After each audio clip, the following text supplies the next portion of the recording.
நம் செய்திக்கு ஆதாரமாக ஒரு வசனத்தை வாசிக்கலாம். வாசித்து நான் ஜெபம் பண்ணி செய்திக்கு கடந்து போகலாம். தானியேல் எழுதின புஸ்தகம் 6ஆம் அதிகாரம் 16வது வசனத்தை ஒரு சத்தமே வாசிங்க.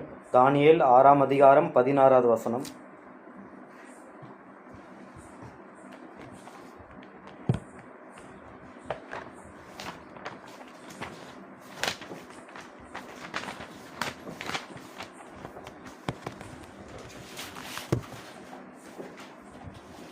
தானியேல் 6:16வது வசனம்.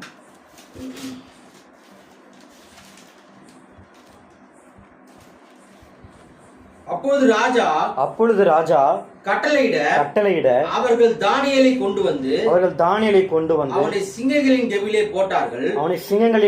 போட்டார்கள். ராஜா தானியேலை நோக்கி நீ இடைவிடாமல் ஆராதிக்கிற தேவன் உன்னை தப்புவிப்பார் என்றான். அல்லேலூயா.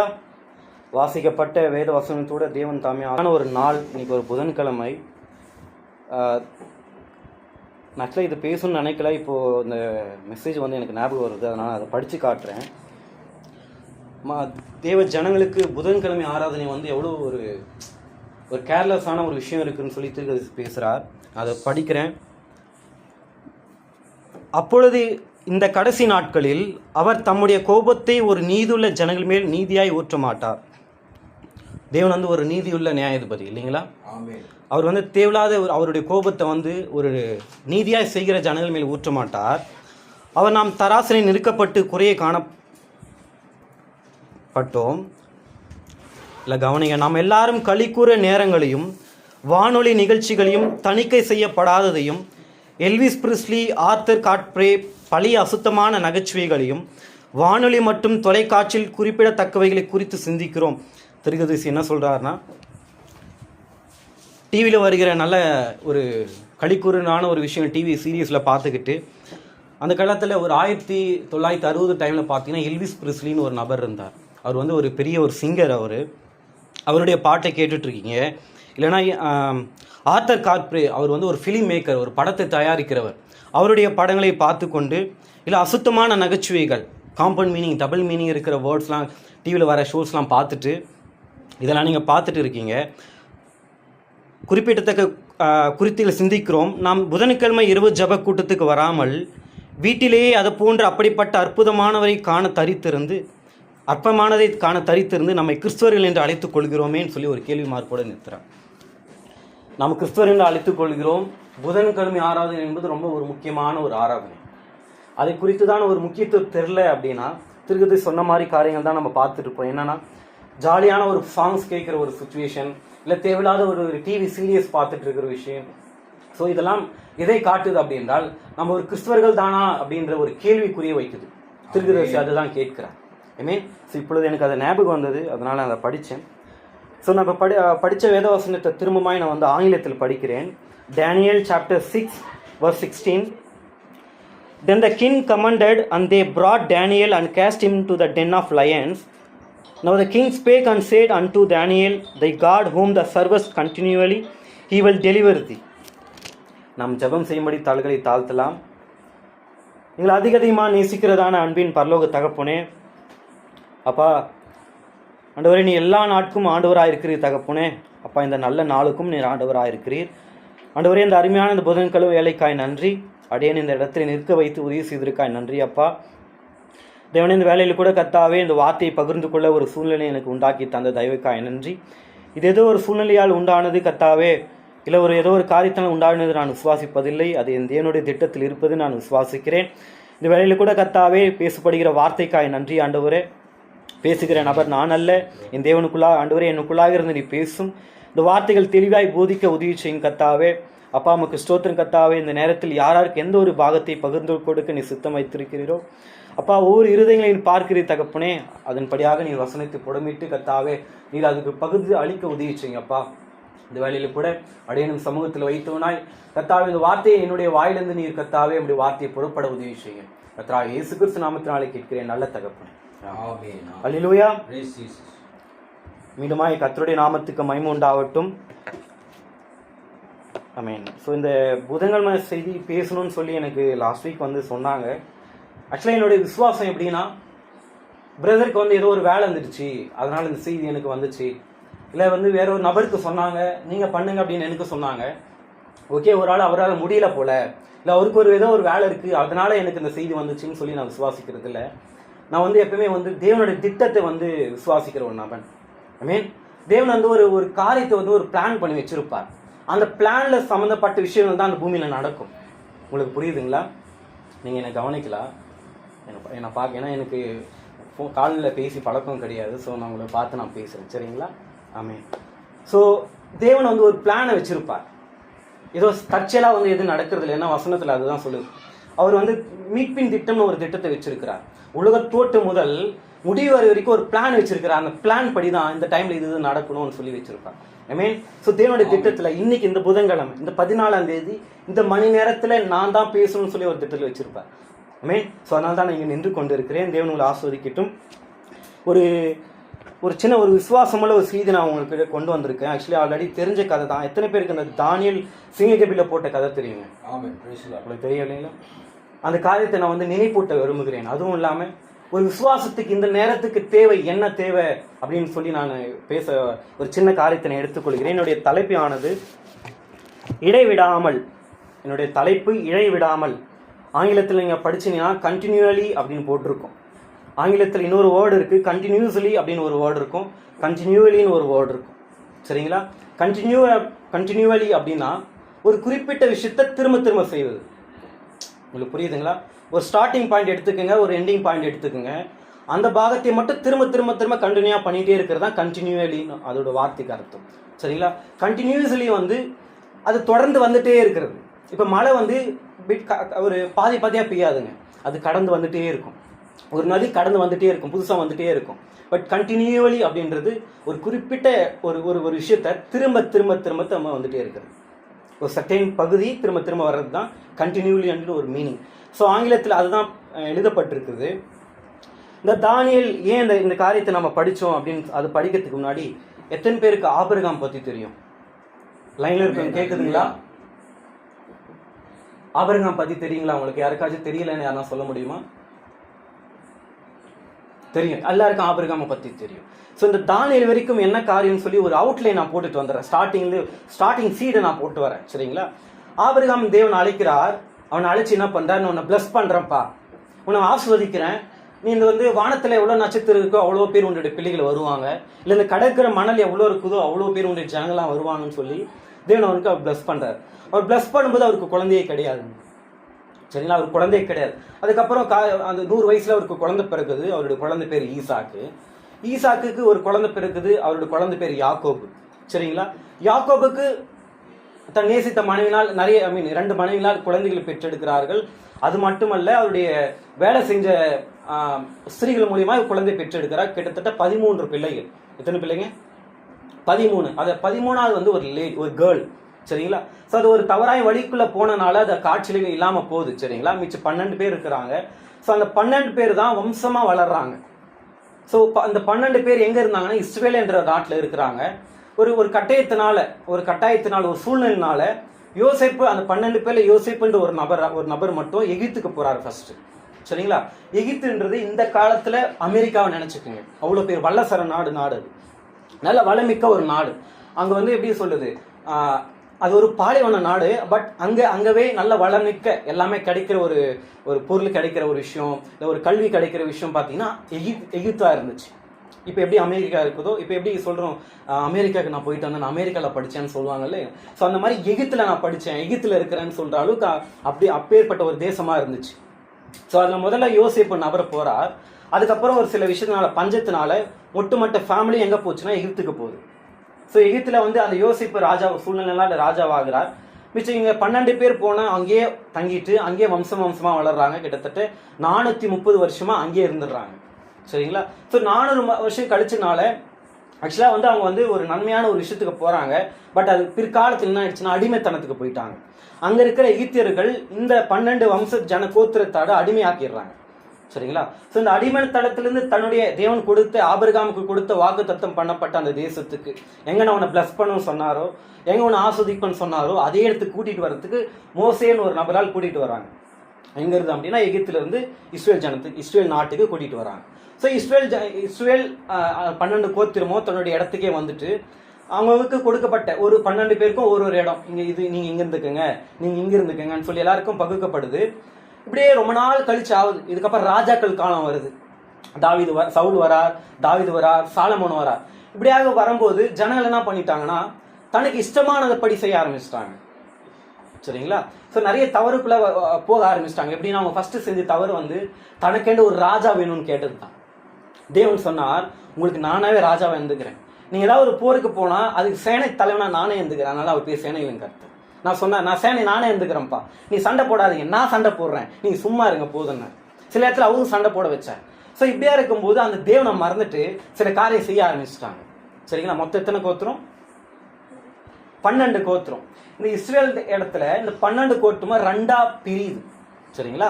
ஃபர்ஸ்ட் 10 கோத்திரம், அதாவது ஒரு 10 கோத்திரமும் ஒரு பக்கமாகவும் மிச்சம் இருக்கிற 2 கோத்திரம் இன்னொரு பக்கமாகவும் திரும்புது. சரிங்க? அம்மே பிரியுது.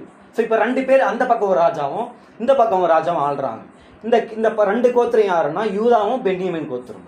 சரிங்களா? மிச்சம் இருக்கிற இசக்கார், காத், ரூபன், சிமியோன், நப்தலின் நினைக்கிறேன். ஸோ மிச்சம் எல்லாருமே மேலே பகுதியில் இருக்கிறாங்க, யூதா பென்யமீன் கீழே பகுதியில் இருக்கிறாங்க. சரிங்களா? ஸோ இப்போ இவங்க வந்து இன்னொரு நிறைய தப்பு பண்ண ஆரம்பிச்சிட்டாங்க. தேவன் வந்து சாலமோன் மூலியமா தேவ ஆலயத்தை கட்ட சொல்லி அதில் ப்ரைஸ் பண்ண சொன்னா இவங்க தனக்கேன்னு ஒரு கன்றுக்குட்டி உண்டாக்கி அதில் ப்ரைஸ் பண்ண ஆரம்பிச்சிட்டாங்க. தேவன் வந்து ஒரு வழிமுறை, மோசே மூலியமா ஒரு வழிமுறை கொடுத்தார். எப்போ கொடுத்தார்? எகிப்திலிருந்து இஸ்ரேல் நாட்டுக்கு கொண்டு போற வழியில நிறைய நியாயப்பிரமாணங்கள் கொடுத்தார். கிட்டத்தட்ட 600 சட்டங்களை கொடுத்தார் அவர். அதெல்லாம் மீறி தனக்கென்னு ஒரு உணவு எடுத்துக்கிட்டாங்க, தனக்கு ஒன்று ட்ரெஸ் எடுத்துக்கிட்டாங்க. ஒரு மேரேஜ் வந்து ஒரு கரெக்டாக பண்ணல. மேரேஜ் வந்து எப்படி சொல்றது, தேவையில்லாத ரத்த சம்பந்தப்பட்ட மேரேஜ்லாம் அவங்க பண்ணக்கூடாது. அதெல்லாம் தப்பான ஒரு விஷயம். தேவன் சொன்ன நியமங்களெல்லாம் மீறி நிறைய தப்பு பண்ணனால தேவன் என்ன பண்றாரு, ஒரு நாட்டு கீழே அவங்களெல்லாம் அடிமைத்தனமா அமுச்சு விட்டுறாரு. அடிமைத்தனத்துக்கு அவங்கள வந்து ஒரு நாட்டுக்கு அனுப்பிச்சிடறாரு. எப்படி, எந்த நாடுனா அசிரியன் சிறையெடுப்புன்னு சொல்லுவாங்க. அது பேர் என்னதுங்க? அசிரியன் சிறையெடுப்பு. அது எங்கன்னா இப்போ இருக்கிற ஈராக் பகுதி இருக்கு பாத்தீங்களா, தெரியுமா? இப்போ இருக்கிற மாடர்ன் ஈராக். ஸோ ஓகேங்களா? இந்த ஃபர்ஸ்ட் 12 இந்த 10 கோத்திரம் தனியாகவும் 2 கோத்திரம் தனியாகவும் நம்ம படித்தோம். இந்த 10 கோத்திரத்தை ஃபர்ஸ்ட் இந்த அசிரியர்கள் பிடிச்சின்னு போறாங்க. இந்த 10 கோத்திரம் மட்டுமே அசிரியர்கள் கூட்டின்னு போய் அடிமைத்தனமா வச்சுக்கிட்டாங்க. சரிங்களா? மிச்சம் 2 பேர் இருக்கிறாங்க, மிச்சம் 2 கோத்திரம் மட்டும் இருக்குது. இவங்களும் தன்னுடைய மேல் பகுதியில் இருக்கிறவங்க தப்பு பண்றதுனால, சரிங்களா, நம்மளுடைய அண்ணங்க தப்பு பண்றதுனால இவங்களும் அதே தப்பு தான் பண்றாங்க. தேவன் இவங்களையும் இன்னொரு நபர் மூலியமா சிறைப்பிடிச்சுட்டு எடுத்துட்டு போறாங்க. அதுதான் பாபிலோன் ராஜ்யம். சரிங்களா? ஸோ 12 கோத்திரமா இஸ்ரேல் தேசத்தில் இருந்தவங்க இந்த பாபிலோனுக்கு சிறைப்பிட்டு போறாங்க. அசிரியர்களும் பாபிலோனும் ஒரே இடத்துல இருக்கிறவங்க தான். சரிங்களா? ஸோ இப்போ என்னுடைய கருத்து பார்த்தீங்கன்னா பாபிலோனுங்களா சிறைப்பிட்டு போறாங்க. யார் சிறைப்பட்டு போறாங்க? இந்த 12 கோத்திரமும் சிறைப்பட்டு போறாங்க. சரிங்களா? இந்த 12 கோத்திரத்துல அந்த ஒரு கோத்திரத்துல நம்பர் வந்தது தான் தானியேல். அவர் அந்த யூதா கோத்திரத்துல வந்தவர் தான் அவர். யூதயா தேசத்தில் இருந்தவர் தான் இந்த தானியேல். இங்க இருக்கிற ஜனங்களை இந்த பாபிலோன்ற ஒரு ராஜா, பாபிலோன் இப்ப எதுனா இப்போ இருக்கிற மாடர்ன் ஈராக் இருக்கிற அங்க வந்து பாபிலோன் இருக்கும். ஸோ அங்க ஆட்சி செய்த நேபுகாத் நேச்சார்ன்ற ஒரு ராஜானால இந்த 12 கோத்திரத்தையும் சொல்ல போனா இந்த 2 கோத்திரத்தையும் கூட்டின்னு போய் அடிமைத்தனமா வச்சுக்கிட்டாங்க. ஸோ இங்க யூதயா தேசத்திலிருந்து வந்தனால தான் அவங்க பேர் யூதர்கள் என்று அழைக்கப்பட்டது. இப்போ நம்ம ஜூஸ்ன்னு சொல்றோம் பாத்தீங்களா, எதனால அவங்க பேர் யூதர்கள்னு சொல்லுவோம்? அவங்க இஸ்ரேல் நம்ம சொல்லணும். சரிங்களா? இஸ்ரேல் தான் நம்ம சொல்லணும். ஏன்னா தேவன் அவங்களுக்கு கொடுத்த பேர் அதுதான். எங்க கொடுத்தார்? யாக்கோபுக்கு இன்னொரு பேர் வைக்கிறார் தேவன், அது பேர் இஸ்ரவேல் என்று பேர் வைக்கிறார். யாக்கோபுனுடைய 12 கோத்திரத்தில் தான் இந்த ஜனங்கள். ஸோ அப்போ வந்து இஸ்ரவேலர்கள் என்று பேர் வரும். ஸோ இவங்களை யூதயா தேசத்திலிருந்து சிறைப்பட்டு எடுத்துட்டு போறதுனால அவங்களுக்கு பேர் வந்து யூதர்கள் என்று பேர் சொல்றாங்க. சரிங்களா?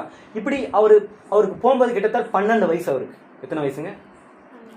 ஒரு சின்ன ஒரு வாலிப பையனா வந்து அந்த தேசத்துக்கு பாபிலோனுக்கு சிறைப்பட்டு போறார். ஸோ அங்க போய் அவங்க பெரிய அதிகாரி ஆகி ஒரு பெரிய ஆபீசர் ஆகி, ஸோ அங்க நடக்கிற ஒரு விஷயம் தான் இந்த தானியேலுடைய கதை. சரிங்களா? ஸோ அந்த பாபிலோனுடைய ராஜா பேர் என்னன்னு நான் சொன்னேன், நேபுகாத் நேச்சார் தான் சிறைப்பட்டு எடுத்துட்டு போறாங்க. நேபுகாத் நேச்சார் காலம் கடந்து, அதாவது பாபிலோன் ராஜ்யம் முடிவு பெற்று அதுக்கப்புறம் இன்னொரு ராஜ்யம் வருது. அதுதான் மேதியா பெர்சியா ராஜ்யம். அது அதே இடத்துல தான் இருக்கும். சரிங்களா? ஸோ இந்த மேதியா அப்படின்ற ஒரு தேசமும் பெர்சியான்ற ஒரு தேசமும் 2 சேர்ந்து தான் அந்த நாட்டை ஆளுது. யார் ஆள்றாங்கன்னா, நீங்க இஸ்ரேல் ஜனங்களை சிறைப்படுத்தி எடுத்துட்டு போனாங்க பாத்தீங்களா, ஸோ அவங்கள அடிமைத்தனமா ஆள்றாங்க. சரிங்களா? ஸோ இந்த மேதியா அப்படின்னு ஒரே ஒரு தேசத்தை மட்டும் எடுத்துக்கலாம். இந்த மேதியானுடைய ராஜா பேர் தான் தரியு. அவர் பேர் என்னங்க? தைரஸ். தரியு, அவர் பேர் தான் தரியு. இந்த தானியேல் அவருக்கு முன்னாடி இருந்த பாபிலோன் ராஜ்யம் இருந்த நேபுகாத் நேச்சாரில் வாழ்ந்தவர் தான். அதுக்கப்புறம் வந்த ராஜ்யமான மேதியா பேஷன் வாழ்ந்த காலத்திலும் வாழ்ந்தவர் தான். சரிங்களா?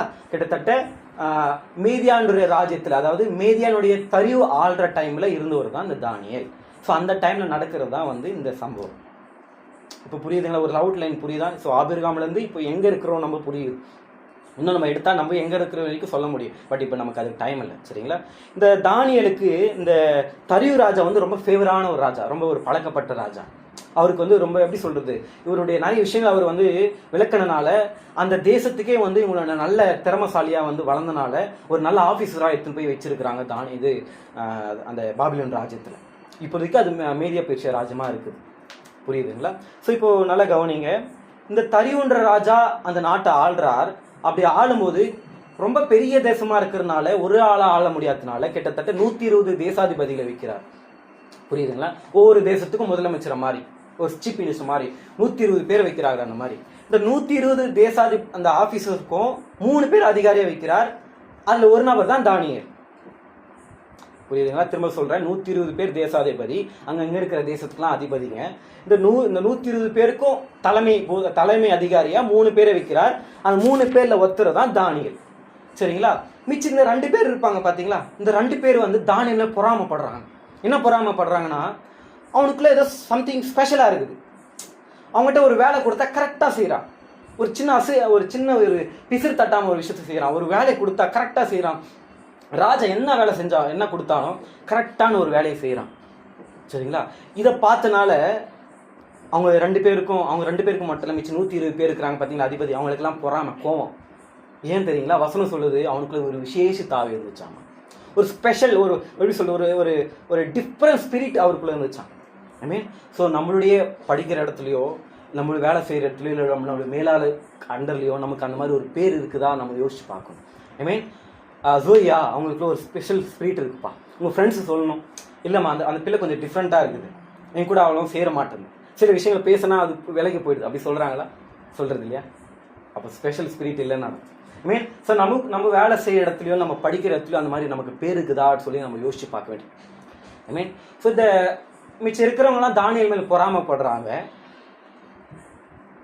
இது வந்து எப்படியாச்சும் இவனை மாட்டு விட்டுடலாம், இவனை எப்படியாச்சும் ஏதாச்சும் ஒரு விஷயத்தை வச்சு இவனை வந்து குற்றப்படுத்திடலாம், தானியேலை பற்றி ஏதாச்சும் தவறாக ராஜா கிட்ட சொல்லிடலான்னு ட்ரை பண்ணுறாங்க. எந்த விஷயத்துல கண்டுபிடிக்க முடியல. ஏன்னா அவனுக்குள்ள ஒரு விசேஷத்து ஸ்பிரிட், ஒரு ஸ்பிரிட் இருந்தனால அவன் செய்கிற எல்லா வேலை கரெக்டாக செய்கிறான். அவன் வந்தாலும் சரி, ட்ரெஸ் போட்டாலும் சரி, ஒரு விஷயத்தை சாப்பிட்ற எல்லா விஷயத்தையும், ஒரு ஃபுட் விஷயத்தில் கூட இல்லை தேவனுக்கு அது பிடிக்காது, இல்லை இந்த ட்ரெஸ் விஷயத்தில் இல்லை இது தேவனுக்கு பிடிக்காது, செய்தி இது சொல்லலை, இந்த விஷயத்த இது செய்தி சொல்லலை, எனக்கு முன்னாடி இருந்த ஏரேமியா அந்த விஷயத்த எனக்கு சொல்லலை, மோசே எனக்கு இந்த மாதிரி விஷயத்த சொல்லலைன்னு சொல்லி கரெக்டாக ஃபாலோ பண்ணுறதுனால அவனால் அந்த வேலை செய்கிற எந்த விஷயத்தில் அவனை குறை காணப்பிடிக்க முடியல.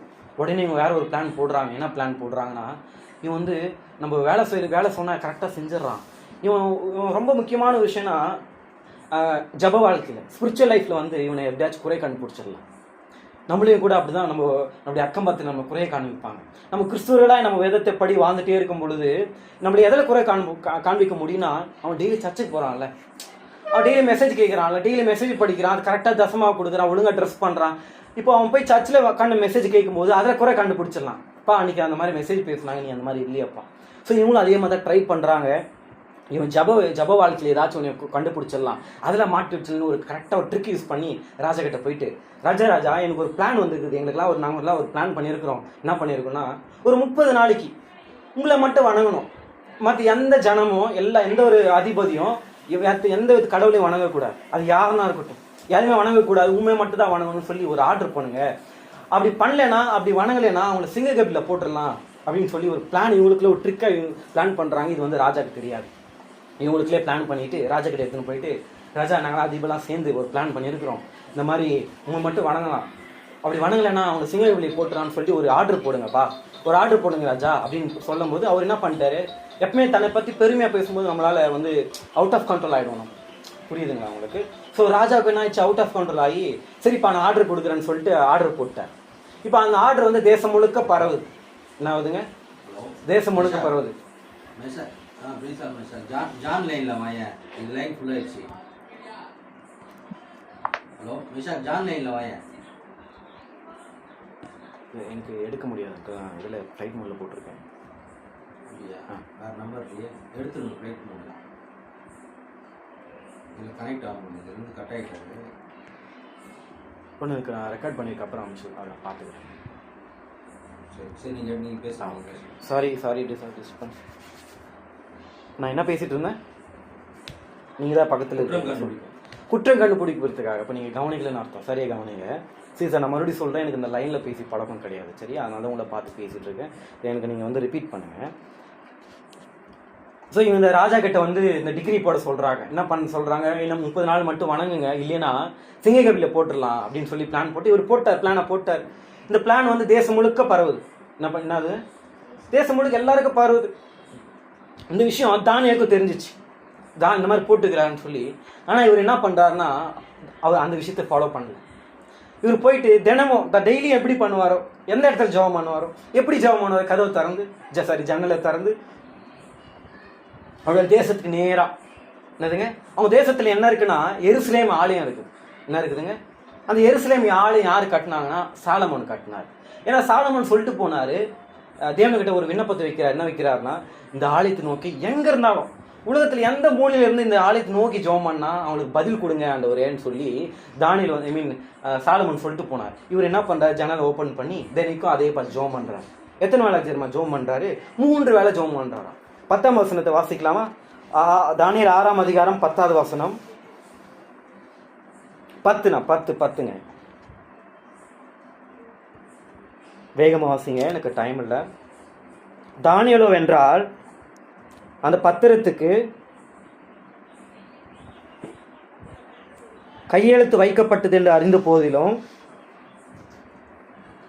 தன் வீட்டுக்குள்ளே போய் மேலறையில்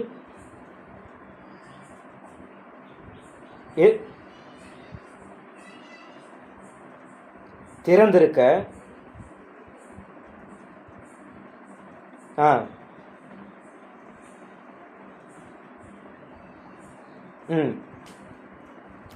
போதுங்க, கவனிங்க. இப்போ என்ன பாருங்க, வசனம் சொல்றது 3 வேளை அவர் ஜெபிச்சாராம். எத்தனை வேளை ஜெபிச்சாராம்? வழக்கம் போல தான் எப்படி செஞ்சிருந்தாரோ, எந்த ஒரு டிகிரியா கொடுத்தாலும் சரி, நீ ஜோமானாத, நீ பைபிள் படிக்காத, இல்லைன்னா உன்னை சிங்கக்கபியில் போட்டுருவான்னு சொல்லி எப்பேற்பட்ட ஒரு ஆர்டர் இருந்தாலும் இது கேட்டு ஆமாவா, சரி ஓகே நான் போயிட்டு தன் வழக்குப்படி ஜோமான ஆரம்பிச்சார். என்ன பண்ண ஆரம்பிச்சாரா?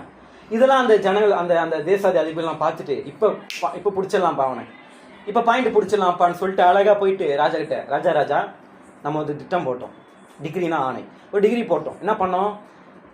30 நாள் வந்து உண்மை மட்டும் வணங்கலைன்னா சிங்கக்கபியில் போட்டுலாம் சொன்னேன். ஒரு நபர் கண்டுபிடிச்சினா ராஜா, நாங்கள் அந்த மாதிரி உங்களுக்கு கீழ்படியாமல் உங்கள் ராஜா ஆணையை மீறுற அளவுக்கு ஒருத்தர் நபர் இருந்துட்டான்னு சொல்லிட்டு யாருப்பான்னு கேட்டால் தானியேல்னு சொல்லிட்டாரு.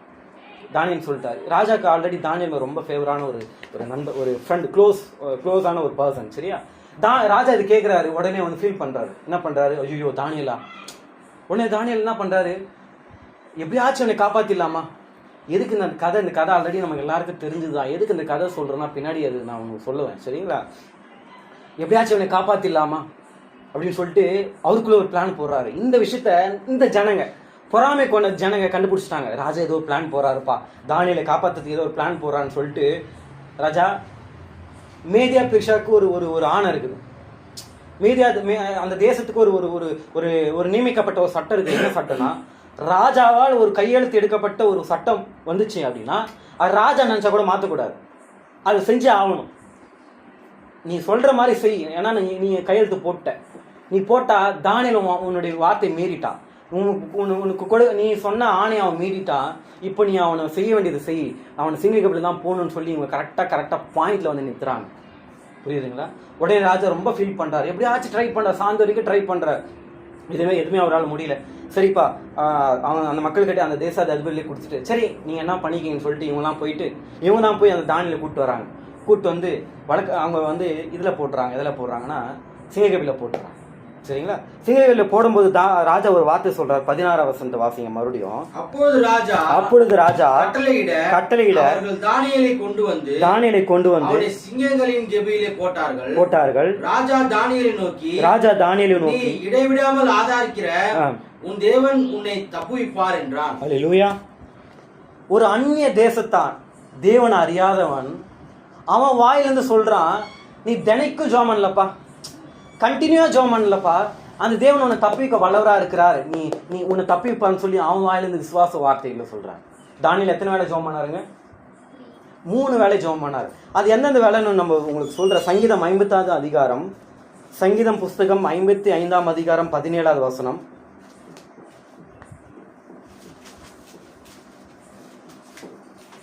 சங்கீதம் 55ஆம் அதிகாரம் 17ஆவது வசனம். அந்தி சந்தி மத்தியான வேளையிலும் நான் தியானம் பண்ணி முறையிடுவேன், அவர் என் சத்தத்தை கேட்பார். அல்லேலூயா.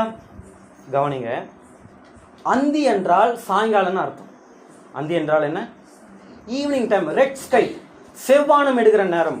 இன்னும் சொல்ல போனா காலையில் வந்த வெளிச்சம் இருக்கும் பார்த்தீங்களா, அந்த வெளிச்சம் முடிகிற நேரம்னு அர்த்தம். அந்தி என்றால் என்ன?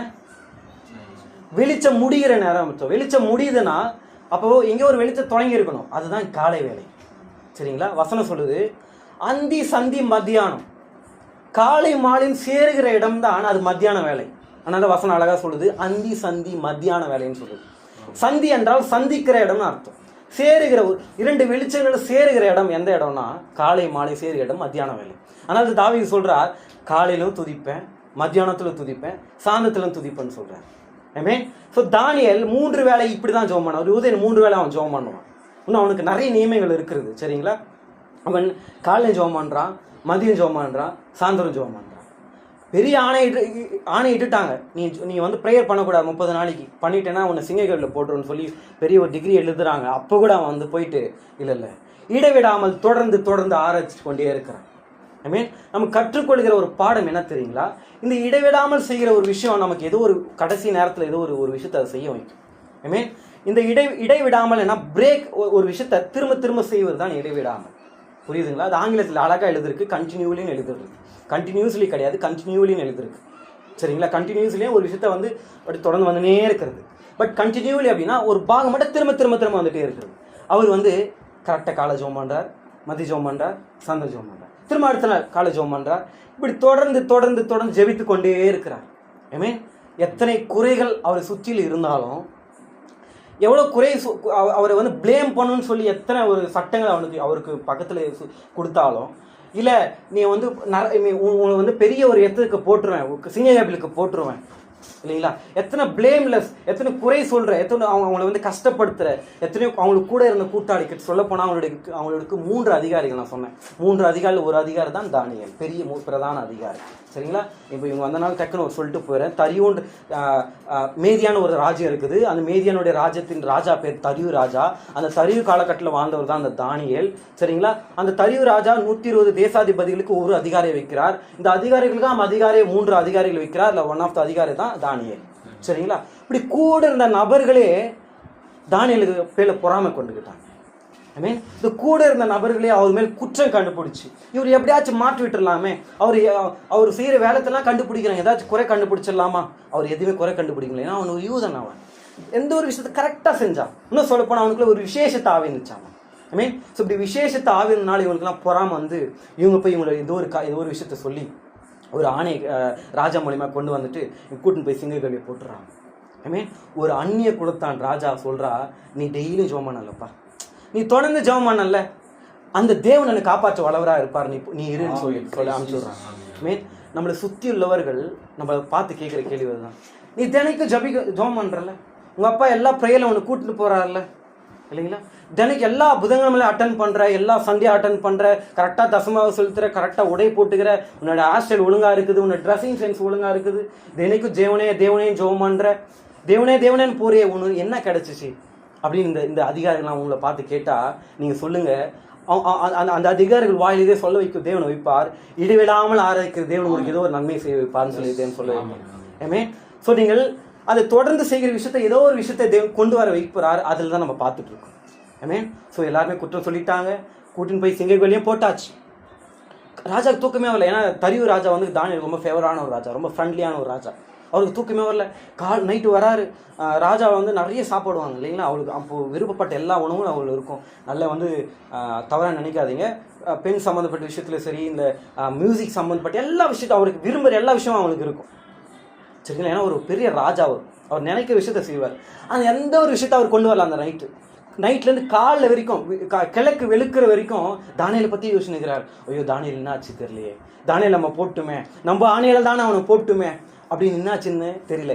இந்த விஷயத்த ஏன் நான் அழுத்தமாக சொல்கிறேன்னா அவங்களுக்கு பின்னாடி உங்களுக்கு அதை பெரிய இன்சிஸ்ட் பண்ண போகிறேன் சரிங்களா. அவருக்கு தூக்கமே இல்லை.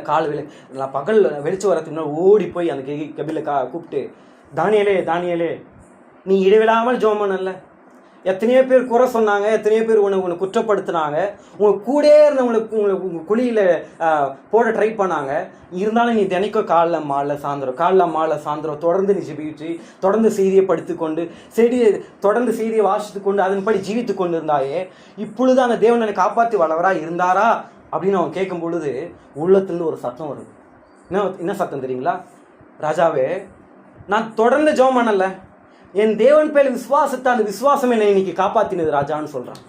ஆமே. ஸோ நீங்கள் உங்களுடைய வாழ்க்கையின் அந்த நேரம் வரைக்கும் நீங்கள் காத்து கொண்டு இருங்கள். அது வரைக்கும் நீங்கள் கண்டினியூவாக போயிட்டே இருக்கணும். செய்தி சொல்லுது, நீங்கள் தொடர்ந்து சேர்ந்து கொண்டே இருங்கள். எல்லாமே ஒரு திட்டத்தின் பகுதி நடந்து கொண்டே இருக்கும்.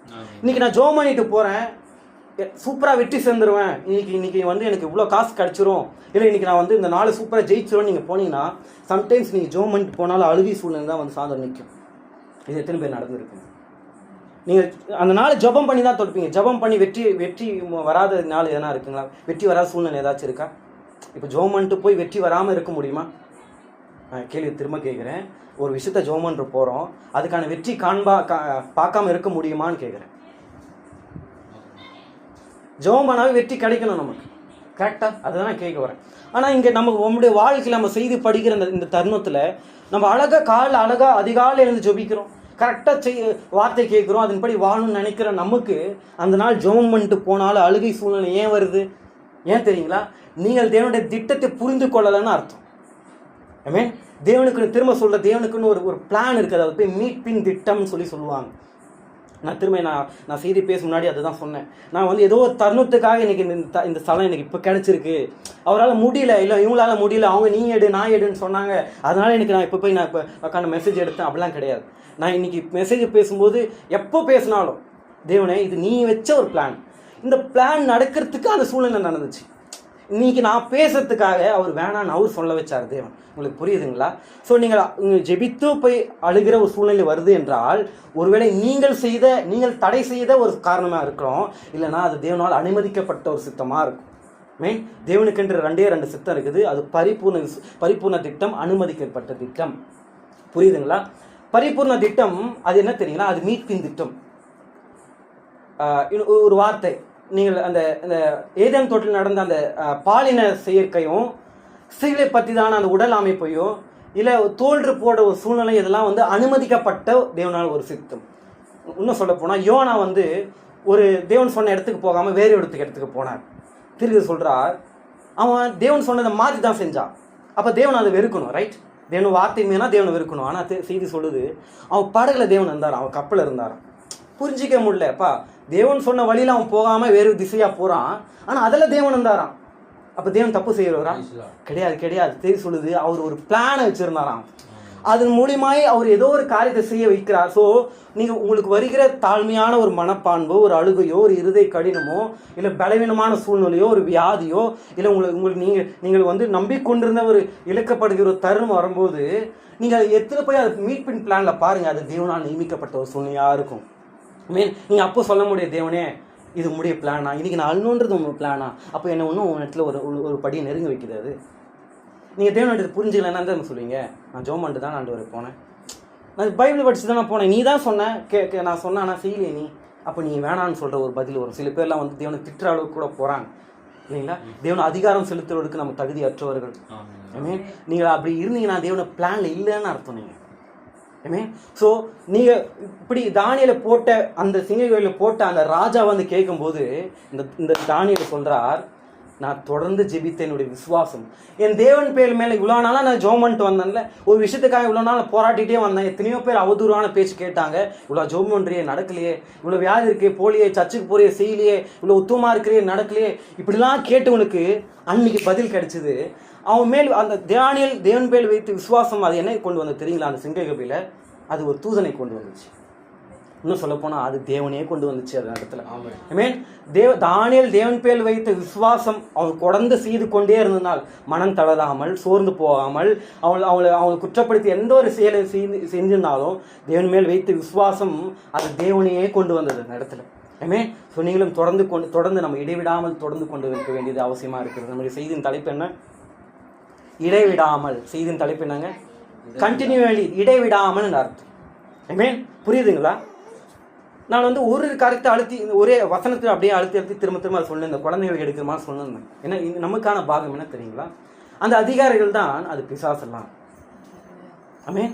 நம்மளுடைய காரியத்தில் நம்ம இருக்கணும், நம்ம சரியா இருக்கணும்னு நினைக்கும் போது அவன் பாவன்ற ஒரு காரியத்தை எடுத்து வந்து வச்சுட்டான். உங்களுக்கு புரியுதுங்களா? இந்த காரியத்தை நம்ம செஞ்சிட்டோம். எந்த காரியத்தை செஞ்சிட்டோம்? இந்த பாவத்தை நம்ம தான் சூஸ் பண்ணோம். தேவன் சர்வாதிகாரம் ஏதியனில் பண்ணல, அவர் சாய்ஸ் கொடுத்தார். தேவன் எல்லாருமே கேட்குற கேள்வி என்ன தெரியுங்களா? தேவன் அறியாதவங்களும் ஏன் தேவன் ஏதேன் தோட்டில் பாவத்தை வைத்துன்னு வைக்கணும், ஏன் அந்த விருட்சத்தை எடுத்துன்னு வைக்கணும், அவருக்கு தெரியாதா? அவன் பாவம் செய்யும்போது அவனுக்கு தெரியாதான்னு கேட்பாங்க. இப்போவும் சொல்கிறேன், நீங்கள் தேவனுடைய திட்டத்தை புரிஞ்சுக்கலையான்னு அர்த்தம். ஐ தேவன் ஒரு காரியத்தை செஞ்சார். அவன் சர்வாதிகாரம் படல. எல்லாருமே தாய் தகப்பன்மார் இது என்னுடைய பரிந்துரையாக இருக்கட்டும். உங்களுக்கு ஒரு எப்படி சொல்கிறது, எனக்கு தெரிஞ்ச விஷயத்த உங்களுக்கு ஷேர் பண்ணிக்கிறேன். சர்வாதிகாரம் பண்ணால் அவங்க மேலே இருக்கிற அன்பு உங்களுக்கு அந்த பிள்ளைகளுக்கு அவங்க மேலே வராது. பெரியனானா அவங்களை விளக்கிடுவாங்க. நீ என்னை அவ்வளோ கஷ்டப்படுத்தின, என்ன நீ அவ்வளோ பண்ணன்னு சொல்லி ஏன் நம்ம பெற்றவங்களை நிராகரிக்கிறாங்கன்னா அவங்க சர்வாதிகாரம் பண்ணியிருப்பாங்க. இதுதான் நீ செய்யணும், இதை தான் நீ செய்யணும், நான் சொல்கிறது நீ செய். அந்த பிள்ளை ஆசையை கேட்கும், இல்லை டேடி எனக்கு இது வேணாம், எனக்கு இது பிடிக்கல, இல்லை இதுதான் நீ செய்யணும்னு சொல்லி சர்வாதிகாரம் தேவன் நாங்கள் ஏதேன் தோட்டில் செய்யலை. சாய்ஸ் வச்சார். இங்கே நன்மை தீமை விருட்சம் இருக்குது, இங்கே ஜீவன் விருட்சம் இருக்குது. இன்னும் சொல்லப்போனால் இங்கே சர்ப்பம் இருக்குது, இங்கே கிறிஸ்துவ இருக்கிறார். நீங்கள் கிறிஸ்துவை எடுத்துக்கொண்டால் நீங்கள் நித்திய ஜீவனம் செய்வீங்க. நீங்கள் இவனை எடுத்துக்கிட்ட அவிசுவாசம் வந்துடும், நீங்கள் பாவத்துக்குள்ளே போயிடுவீங்கன்னு சொல்லும்போது அவங்க எடுத்த சாய்ஸ் தான் அது. ஆமே. ஸோ நீங்கள் இடைவிடாமல் தொடர்ந்து உங்களோட சாய்ஸ் நீங்கள் எதில் வைக்கிறீங்க? நான் தொடர்ந்து எந்த ஒரு அவதூறான பேச்சு வந்தாலும், எந்த ஒரு சூழ்நிலை எனக்கு வந்தாலும், நான் என் தேவனை நோக்கி எதிர்நோக்கி வைத்த ஒரு திட்டத்தின்படி நான் தொடர்ந்து என் விசுவாசத்தை வைத்து கடந்து போகும்பொழுது எத்தனை அவதூறமான எவ்வளோ பெரிய எந்த ஒரு டிகிரி வந்தாலும் நான் தொடர்ந்து செய்து கொண்டே இருந்தால் அந்த விசுவாசம் அது என்னை தேவனையே கொண்டு வர வைத்துவிடும். ஆமே. விசுவாசிக்கிறீங்களா? நீங்கள் தொடர்ந்து செல்ல விருப்பப்படுறீங்களா? இடைவிடாமல் தொடர்ந்து செய்ய விருப்பப்படுறீங்களா? நீங்கள் ஒரு பிளான் எடுங்க. ஆண்டவரே, நானும் தானியேல் போல ஒரு 3 வேளை ஜெபிக்கட்டும். இல்லை எனக்குன்னு கொடுக்கப்பட்ட ஒரு நேரத்துக்கு நான் திரும்ப என்னுடைய வேலையை நான் செய்து கொண்டே இருக்கட்டும். எந்த ஒரு பலவீனம் வந்தாலும் இல்லை நான் தொடர்ந்து செய்து கொண்டே இருப்பேன், நான் தொடர்ந்து செய்து கொண்டு இருப்பேன். ஏன் தெரியுங்களா? என் தேவன் பேர் விசுவாசம் அது என்னை ரச்சித்தது நான் ஒரு நாள் சொல்ல முடியும். என்னை பார்த்து குற்றப்படுத்த முன்னாடி நான் என்னால் சொல்ல முடியும். நான் சொன்னேன்லப்பா, நான் டெய்லி நான் ஜாப் பண்ணல, நான் ஒழுங்காக ட்ரெஸ் பண்ணேன். காலேஜில் எத்தனையோ பேர் நல்ல சூப்பராக போனாங்க, ஆனால் நான் மட்டும் ஒரு மாதிரி போனேன். படிப்பு இடத்துல எல்லாம் நவநாகரிகமாக பேசினாங்க. இப்போ திருக்கசி வார்த்தை சொன்ன மாதிரி காம்பவுண்ட் மீனிங்ஸ், செக்ஷுவல் சம்மந்தப்பட்ட டபுள் மீனிங் வேர்ட்ஸ்லாம் பேசிக்கினாங்க. இப்போ ட்ரெண்ட் அதுதான். நீங்கள் அந்த மாதிரி பேசலன்னா அந்த கேங்கில் இருக்க முடியாது. உங்களால் என் ஃப்ரெண்ட்ஸ் கேங்கெலாம் நீங்கள் இருக்க முடியாது. பெரியவங்க அப்படின்னு தெரியல. இப்போ கல்லூரி படிப்பு பசங்களும் சரி, ஸ்கூல் படிக்கிற பசங்களும் சரி, நீங்கள் கவனிச்சிங்கன்னா தெரியும். அந்த மாதிரி நீங்கள் பேசலைன்னா நீங்கள் உங்களுக்கு கூட அந்த கேங்கில் நீங்கள் இல்லைன்னு அர்த்தம். சரிங்களா? ஸோ அந்த மாதிரி காரியத்தெல்லாம் நீங்கள் விலக்கி வந்த காரியம் உங்களுக்கு ஒரு நாள் ஒரு விஷயத்தை உங்களை செய்ய வைக்கும். ஆமே. நீங்கள் தொடர்ந்து செய்து கொண்டே இருங்க, இடைவிடாமல் தொடர்ந்து செய்து கொண்டே இருங்கள் எந்த ஒரு விஷயத்தை வந்தாலும். சரிங்களா? இப்படி தொடர்ந்து செய்து கொண்டே இருந்த பிசாசு என்ன பண்ணா, பாவன் ஒரு காரியத்தை எடுத்துன்னு வந்து வச்சுட்டா, நம்ம வழி மாறி நம்ம சாய்ஸ்னால் வழி மாறி போயிட்டோம். அந்த மகத்தான ராஜா அவர் கொடுத்த ஆணை அவரால் மீற முடியல. என்ன கொடுத்தார்? பாவம் செஞ்சால் நீ செத்துருன்னு சொல்லி ஆணையை கொடுத்துட்டார். தேவன் பார்க்குறாரு, எப்படியாச்சும் நம்ம தப்பிச்சு வச்சிடலாமே, நம்ம ஜனம் தப்பு பண்ணிட்டான், பாவத்துக்கு போயிட்டாங்களே, எப்படியாச்சும் தப்பிக்க வச்சிடலாமா இவனை அப்படின்னு ட்ரை பண்ணும்போது பிசாசு இல்லை, நீ சொன்ன பாவத்தின் சம்பளம் என்னதுங்க? மரணம். பாவத்தின் சம்பளம் மரணம். பிசாசு கேட்குறான், பாவம் பண்ணிட்டான், அவனுக்கு சம்பளம் நீ கொடு. தேவன்கிட்ட கேட்குறான், அவன் சம்பளம் கொடு, அவன் மறிக்கணும், நீ அவனை காப்பாற்ற ட்ரை பண்ணாத, நீ அழகா நீயே ஆர்டர் போட்டிருக்க, நீ மாற மாட்டான்டவரேன்னு சொல்லிட்டு போய் கேட்குறான். தேவன் வழி இல்லை, அவர் அந்த காரியத்தை செய்ய வேண்டியதாக இருந்துச்சு. ஆனாலும் தேவன் மேல் வைத்த விசுவாசம் உள்ள ஜனங்களுக்கு தேவன் என்ன பண்ணார்னா, அந்த மரணத்தில் அவரே வந்துட்டார். அந்த சிங்க கேபிள் அவரே வந்துட்டார். இப்போ அவன் சிங்கம் அவனை என்னமோ பண்ண முடியல, அவன் அந்த வாயை கட்டி போட்டார். இப்போ அந்த அந்த அந்த அந்த அந்த பால சிங்கம் சாரி அந்த அந்த கர்ஜிக்கிற சிங்கம் அந்த பிசாசு அந்த தேவன் பேர் விசுவாசம் வைத்து அந்த நபரை எதுவுமே பண்ண முடியல. ஏன் தெரியுமா? அங்க தேவனே வந்துட்டாருங்க. நீ வைத்த விசுவாசம் அந்த தேவனே கொண்டு வந்துச்சு. அங்க பாவத்துக்கு நீங்க மரணம் இல்லை, ஏன்னா அந்த மரத்தை அவரே ஏத்துக்கிட்டார். விசுவாசிக்கிறீங்களா? நீங்கள் தொடர்ந்து இடைவிடாமல் தொடர்ந்து கொண்டே இருங்கள். இப்படி இடைவிடாமல் செய்த 2 நபர்கள் ஒரு காட்சியில் இருக்கிறாங்க. நான் அதை பட்டு பேசிட்டு நான் முடிச்சிடறேன். சின்ன செய்தி தான், அது ஒரு கதை வழியில் இருக்கும். கிட்டத்தட்ட இந்த சம்பவம் தானியேல் சம்பவம் நடந்து 483 வருஷம் கழிச்சு. எத்தனை வருஷங்க? 400. இது ஏன் கரெக்டாக இதெல்லாம் ஒரு செய்தி சரிங்களா? ஒரு விஷயம் ஒரு செய்தி, அதனால தான் அழுத்தமாக சொல்கிறேன். 483 வருஷங்கள், கிட்டத்தட்ட 69 வாரங்கள் கழித்து இல்லைங்களா, கழித்து ஒரு நபர் ஒரு ஒரு ஒரு ஒரு விஷயம் நடக்குது. ஒரு புதிய ஏற்பாடு காலம் அதுன்னு வச்சுக்கோங்க. புரியுதுங்களா? என்ன காலம் அது? புதிய நியூ டெஸ்ட்மெண்ட் ஏஜ் டைம். அது ஒரு வயசான ஒரு நபர், கிட்டத்தட்ட அவருக்கு ஒரு 80 வயசுக்கு மேலேங்க, ஒரு 85 வயசுக்கு மேலே. ரொம்ப முடியெல்லாம் நரைச்சிட்டு ரொம்ப வயசாச்சு, சதெல்லாம் தூங்கிட்டு அப்படியே ஒரு மாதிரி மெதுவாக நடக்கிறார். சொல்லப்போனால் தடிக்கு விழுந்தா அவருக்கு அடுத்த நாள் மரணமா, தெரியாமல் விழுந்துட்டா கூட அடுத்த நாள் அவர் சமாதி கட்டுருவாங்க. அந்த அளவுக்கு வயசாகி தள்ளாற இடத்துல அவர் மேலே ஒரு குற்றச்சாட்டு என்னன்னா, அவர் ஒரு பைத்தியக்காரன் அப்படின்னு ஒரு குற்றச்சாட்டு. ஏன் தெரியுங்களா? அவன் சின்ன வயசுலேருந்து ஒரு யங் டைம்லேருந்து பரிசுத்தாவின் சொல்லிட்டாரு, நீ என்னை பார்க்குறதுக்கு சாவ மாட்டப்பான்னு சொல்லிட்டார். திரும்ப சொல்கிறேன், மேசியாவை காண்பு வரைக்கும் நீ சாவ மாட்ட அப்படின்னு சொல்லிட்டு அந்த தாத்தா கிட்ட சொல்லிட்டாரு. இவர் போயிட்டு கொஞ்ச நாள் கிட்ட போயிட்டு, உங்களுக்கு ஒரு விஷயம் தெரியுமா, தேவன் பரிசுத்தாவின் கிட்ட சொன்னார், நான் மேசியாவை பார்க்க வரைக்கும், மேசியா யாருங்க? ஏசு கிறிஸ்துவை பார்க்க வரைக்கும், இயேசுவை நான் பார்க்க வரைக்கும் நான் சாக மாட்டேன்னு பரிசுத்தாவின் சொல்லிட்டார். அப்படியா, சரிப்பா சரி. திரும்ப அடுத்த நாள் போகிறாரு, உங்களுக்கு ஒரு விஷயம் தெரியுமா, பரிசுத்தாவின் என்கிட்ட ஒரு விஷயம் சொல்லியிருக்கிறாரு, நான் மேசியா பார்க்க வரைக்கும் நான் சாக மாட்டேனாமா. இப்படியே நாட்கள் போகுது, ரொம்ப வயசாயிடுச்சு.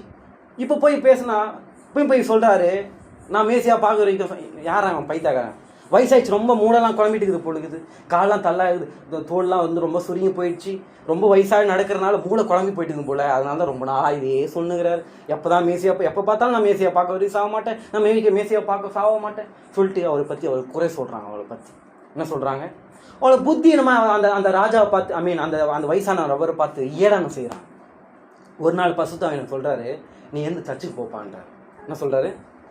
எந்த சர்ச்சுக்கு போப்பான்னு சொல்லி பரிசுத்தாவின் மூலிமா சபை தேவாலயத்துக்கு நடந்து வரும்போது பசங்க, இது ஒரு கதை சரிங்களா, பசங்களை விளையாடிட்டு இருந்தாங்களாம். தாத்தா எங்கே போகிற தாத்தா?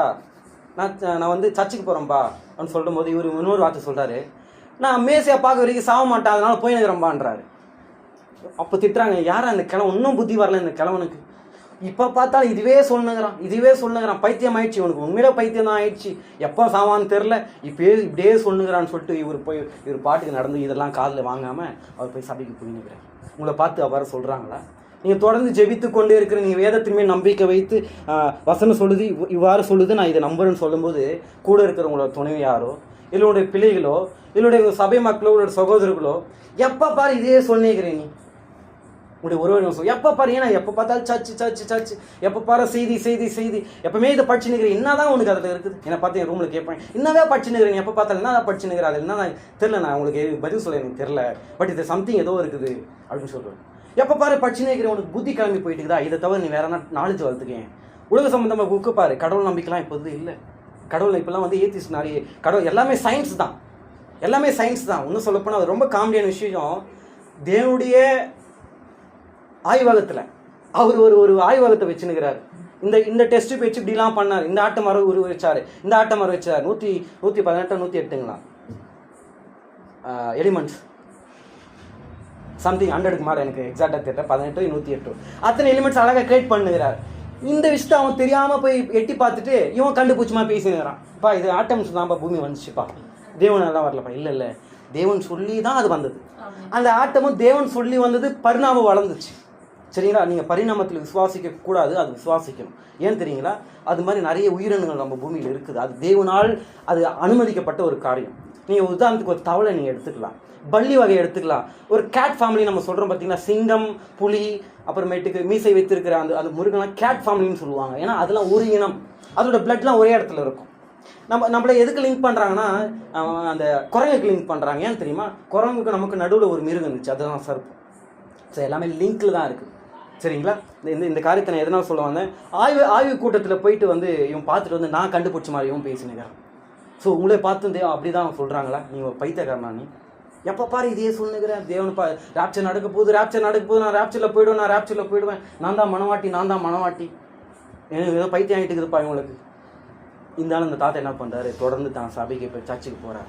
யார் மூலியமாக வழிநடத்தப்படுறாங்கன்னா பசுத்தாவின் மூலியமாக வழிநடத்தப்படுறார். மீன் நீங்கள் பசுத்தாவின் மூலியமாக சபைக்கு வருகிறீர்களா? உங்களுடைய இடத்துல பெரிய கேள்வி வைத்துக் கொள்ளுங்கள். உங்களுக்கு எல்லாத்துக்கும் நம்ம எல்லாருக்கும் முன்மாதிரியான கிறிஸ்து, ரைட்?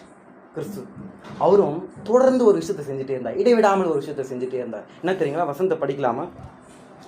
லூக் சாப்டர் 2:28 ஆங்கிலத்தில் யாராவது படிங்க. லூக்கா 2ஆம் அதிகாரம் 28ஆம் வசனம்.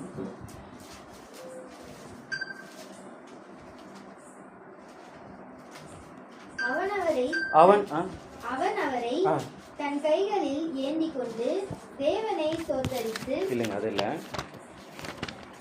லூக்கா 4:16 4:16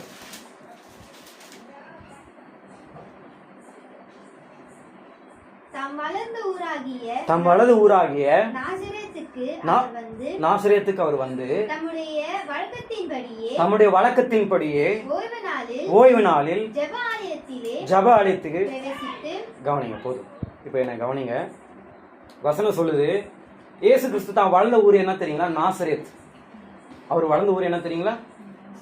நாசரேத். எங்க நம்ம தூத்துக்குடி பக்கத்தில் இருக்கிற அந்த நாசரேத்தா? அது கிடையாது. இஸ்ரேல் நாட்டில் இருக்கிற நாசரேத். அது ஒரு நாள் நம்ம அது நேரம் கிடைச்சா நம்ம பார்க்கலாம், சரிங்களா? நாசரேத் அவர் வளர்ந்த ஊர், அவர் பிறந்த ஊர் பெத்லகேம். அங்க இருந்த ராஜா வந்து 2 வயசு குழந்தைங்கள சாவடிக்கணும்னு சொல்லி ஒரு டிகிரி அவர் ஒரு ஆணையை போடுறார். உடனே இவங்க எகிப்துக்கு போயிடுறாங்க. எங்க போயிடுறாங்க? எகிப்துக்கு போயிடுறாங்க. இவங்க திரும்ப எகிப்துல இருந்து எங்க வராங்கன்னா நாசரேத்துக்கு போறாங்க. அவரு தான் அங்கதான் வளர்ந்தார். ஆனால் தான் நிக்கோதேமு கேட்கிறார், வசனம் சொல்லுது, நாசரேத்துல இருந்து ஏதாவது ஒரு நன்மை வரக்கூடுமோ? ஏன்னா பெத்லகேம் தான் வரணும். ஏன்னா அங்கதான் அப்பத்தின் வீடு, மகத்தான அப்பமாய் கிறிஸ்து அங்க வர வேண்டியதா இருந்துச்சு. இன்னும் பெத்லகேம் என்றால் சிறந்த ஆடு கிடைக்கிற ஒரு இடமா, மகத்தான ஆடு நமக்கு அங்க ஒரு கிடைச்சிச்சு. உங்களுக்கு அந்த ஆடை நீங்க எடுத்துக்கிட்டீங்களா? அந்த ஆடு இப்ப நான் உங்களுக்கு திருப்பி பார்க்க போறேன். ஸோ இப்ப நாசரேத்துக்கு அவர் போறாரு. வசனம் சொல்லுது, தன்னுடைய வழக்கத்தின்படியே ஓய்வு நாள்ல பிரவேசித்தாராம். அவர் வந்து அக்கேஷன் இடையே போல கண்டினியூலியா போறாரு. அவர் ஓய்வு நாள் ஜபத்துக்கு போறார், திரும்ப ஓய்வு நாள் ஜபத்துக்கு. இது வந்து ஒரு சர்டன் டைம் வந்து ரிப்பீட்டடா நடக்கிறது. புரியுதுங்களா? கண்டினியூலிக்கு உங்களுக்கு விளக்கம் புரியுதா? நம்ம ஜபத்தை கூட அப்படிதான் செய்யணும்.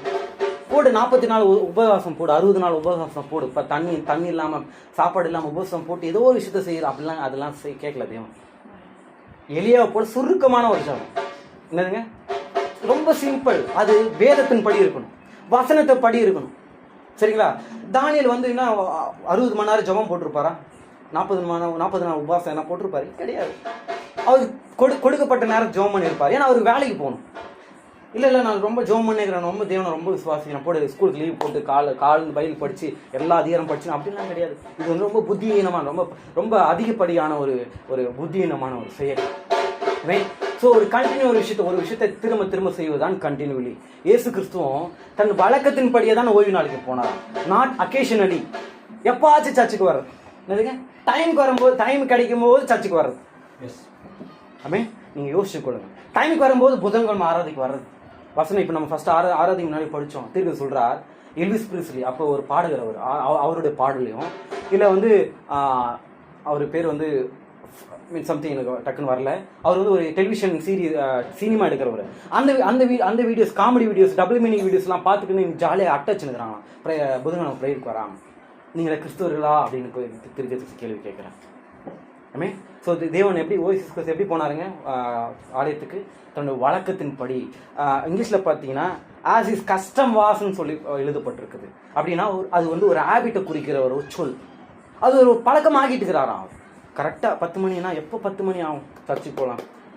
நம்மளுடைய எண்ணமாய் அப்படி இருக்குதா? இன்னைக்கு புதன்கிழமை அடுத்த சண்டே இன்னும் வரத்துக்கு இன்னும் 3 நாள் இருக்குதா? அப்போ நான் எப்போ 10 மணிக்கு நான் போவேன், எப்போ நான் போய் செய்தி கேட்பேன், செய்தி எத்தனை மணிக்கு ஆரம்பிக்கும், யார் நம்பர் பேசுவா, என்ன மாதிரி பேசுவா அப்படின்னு உள்ளத்துல உங்களுக்கு ஒரு வாஞ்சை இருக்குதா? இடைவிடாமல் உங்களுக்கு தேவன் செய்கிற ஒரு எண்ணம் இருக்குதா?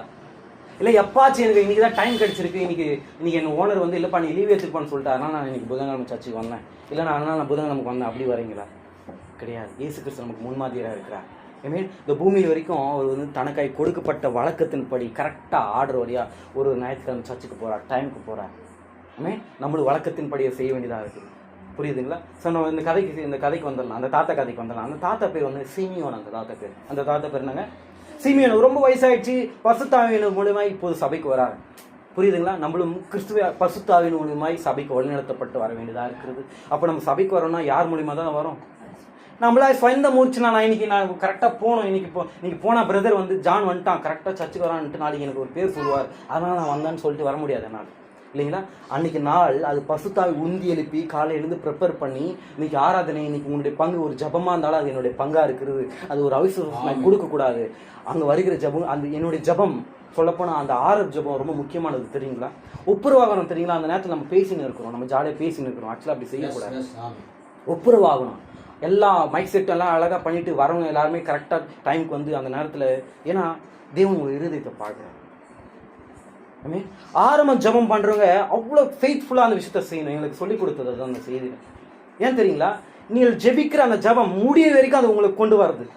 பாட்டு பகுதி சரி, நீங்கள் தேவனை பாட போகிறீங்க, அங்கே நபரை பேசுகிற நபர் தன்னை வந்து காட்ட அவங்க முயற்படலை. ஏன்னா வசனம் சொல்லுது, தன்னை காட்டு அந்த சுய மகிமையை தேடிக்கிறாங்க. இங்கே தேவனை நாங்கள் எங்களை காட்ட வரல, எங்களை காட்டு நல்லா பேசுகிறவங்க தன்னை காட்டு வர்றதில்லை, அங்கே தேவனை காட்ட வராங்க.